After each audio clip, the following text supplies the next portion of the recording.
మరియు అది చాలా టైర్డ్ అయింది. చున్ను, మున్ను మరియు వాళ్ళ అమ్మ ముగ్గురు గద్ద దగ్గరికి వెళ్లారు. మున్ను చిన్న వ్యాధి బారిన పడ్డాడు. వీడికి మందు ఆ పర్వతం మీదున్న చెట్టు దగ్గరుంది, లేదంటే బ్రతకడం చాలా కష్టం. అప్పుడు చున్ను ఎలాగో కష్టపడి గద్ద చెప్పిన చెట్టు దగ్గరికి వెళ్ళిపోయింది మరియు అక్కడి నుంచి ఒక చిన్న అమృతం తీసుకొనొచ్చింది.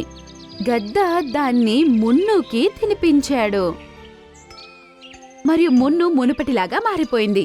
మున్ను లేచి ఇలా అంటుంది, అన్నా, నన్ను క్షమించు. నిన్నెప్పుడు నేను తప్పుగా అర్థం చేసుకున్నాను. చెప్పుడు గొట్లు మాటలు విని నీ గూడు కూడా చెదరగొట్టాను. నాకప్పుడు తెలియలేదు నువ్వు నా కోసం ఇంత చేస్తున్నావని, నువ్వు నన్ను ఇంతగా ప్రేమిస్తున్నావని. అప్పుడు వాళ్ళ అమ్మ ఇలా అంటుంది, కొంచెం ఆలస్యమైనా పర్లేదు, నా బిడ్డ బాగా అర్థం చేసుకున్నాడు, ఇక మీదట తప్పు పని చెయ్యడు. చున్ను, తనని మన్నించు బిడ్డా. అమ్మా, వీడు నా చిట్టి తమ్ముడు. చిన్నవాళ్ళంటే ఎప్పుడూ తప్పులు చేస్తూనే ఉంటారు. దీనివల్ల నాకు ఎటువంటి దిగులు లేదు.